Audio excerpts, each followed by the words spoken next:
Hello again.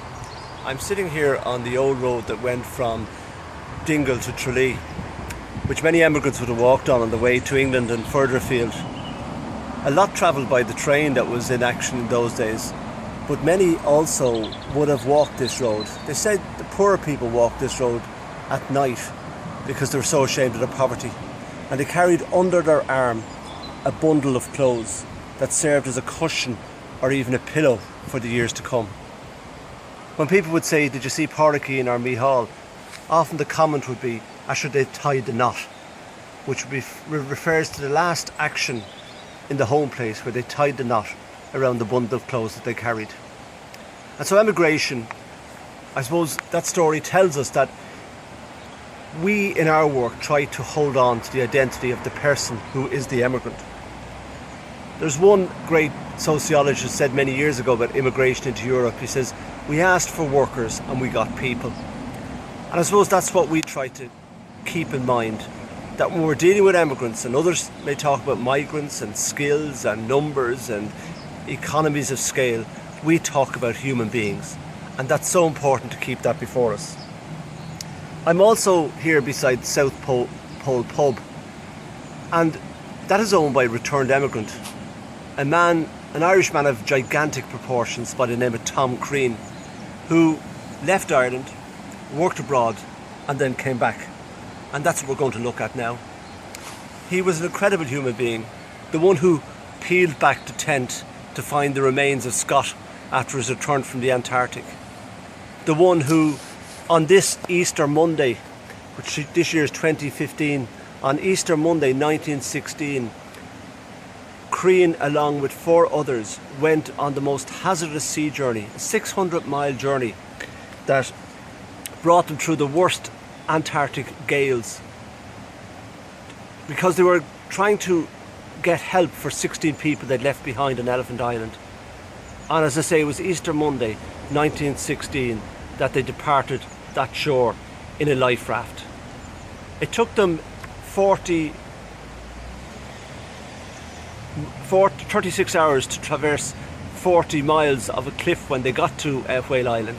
They walked up one side, and so tired were they when they got to the top, they decided to use a rope that they had to twirl it around itself, and the 3 of them sat on the rope and slid down that dangerous terrain that was full of ice and crevices and terrains, but they actually made the journey.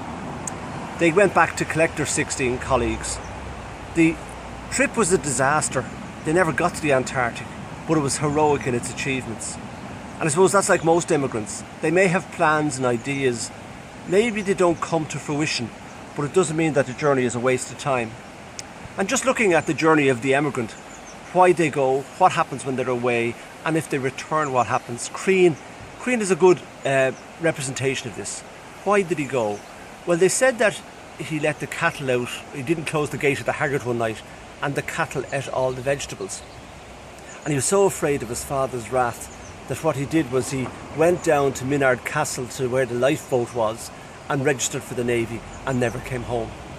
I've told a little bit about what he did when he was away, the friendships he achieved, the absolute strength of character he had to surpass all sorts of hazardous journeys and challenges. And then when he came back, because he was in the Navy, he couldn't say anything. He got an Albert Medal. And when the soldiers, black and tans, came to ransack this place and burn it down, none of them find the medal, and the soldiers were ordered out. He was a complex character for that reason. And I think the return is full of complexity, whether you're a member of the Navy or not. And that's what we look at now. So his return really was a time of silence. But maybe just before we look into that in detail, what is our task with the migrant? And I'm going to quote a colleague and a hero of mine, Bobby Gilmore, who worked with the chaplaincy in Britain for many years and was key to the campaign of freeing the Birmingham 6 and Guildford 4. And this is what he said about migrants. Any migrant, any emigrant, he said, it is the human heart on the journey of hope. You have to match the hope in their eyes. It is a difficult job. They have huge hope to leave home, to make more. They carry the hopes of others. They have to go through loss, the break of primary relationships, excitement, isolation, and feeling that they are unique. How do they cope? Yes, how do they cope? And that is a question that you all know and you all work with. How do people cope in a strange environment when life is different and throwing different things at them? So just if we go back and look at the Emigrant now, and under those three headings, why they have to go. Sometimes it's a choice, sometimes it's a happy choice, and sometimes it is forced. And that debate goes on in Ireland today, whether a person is forced to go or whether they hope to go. But the other thing you'll never see into, and no immigration can see, is the human heart and why it goes. Even only a few weeks ago, somebody said to me, whom I know many years, and they went to England to marry someone. They said, and I never knew this, and I did the wedding, they said, I never loved them. It was my way of escaping a home situation that I knew I was condemned to. Now, I didn't know that at the time of the wedding, and I might have changed my ideas. But, you know, a person has to be honest. And I suppose that's one thing with Irish people, is can they be honest about why they have to go? They'll say one thing, but really behind it there may be another. And when they're away, what happens? Well, I suppose that is the key question. When you're away, I think there is a transformation. I've seen it in many. Some who've crossed the Mediterranean in open boats, I've seen that transformation. There is what I would call an explosion, where people discover new gifts, new talents, new abilities that they just have to survive. Or there is an implosion, where they totally collapse, where it's all too much. One emigrant chaplain, and remember chaplains are immigrants as well, said it changed me forever. And I can understand that. The one thing when you're a migrant is you don't realise when you're living in one place, what you call home, is how your boundaries are so defined and set up. How you don't have to think about them. It's like you're sheep in a field and you don't have to worry about being lost. But when you go abroad, all those boundaries, all those defined borders shift and change.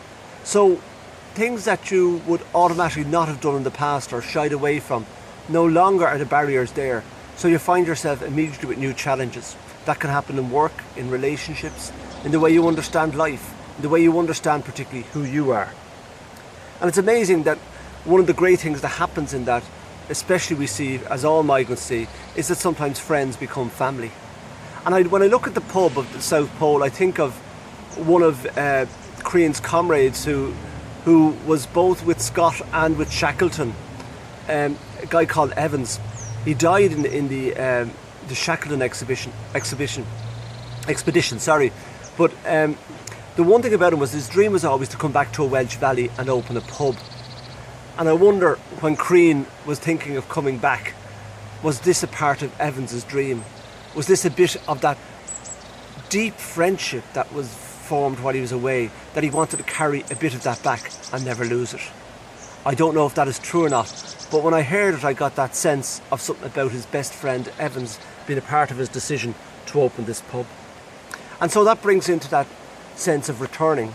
For those who do return, Crean's return was so filled with complexity, as I say. But notice that he didn't just come back and do the same old thing. He didn't take up the farm. He came back and he opened up a pub, a fresh start. He married, had children, eventually died of a burst appendix. When you think of what he survived in the Antarctic, he died in the Bon Secours Hospital in Cork of something that could have been fixed and remediated. But his life was lived in silence. I suppose nobody wanted to hear of his great adventure. People who never left this village didn't want to hear about the world outside. It would have threatened them too much. So I end with just saying something that Pope Francis said in his World Day for Migrants and Refugees last year. And he was drawing on a document many years ago that was written by Paul VI, which I'll talk about again. But essentially to say what an emigrant journeys for. He journeys not because he wants more, not to do more, but to be more. And I suppose when you sit with emigrants in trouble and emigrants just trying to discern, I suppose the really question that's deep in all their hearts is, where can I be more myself? Where can I be the person that the Almighty intended me to be? Where can I reflect the image of God most beautifully in this world? And I think that's one of the reasons why people migrate. And it's a sad thing they can't be who they feel they should be in the place that they're born and brought up for economic, social or cultural reasons. So they pick up their tent, they tie the knot, and they journey on just so they can be more.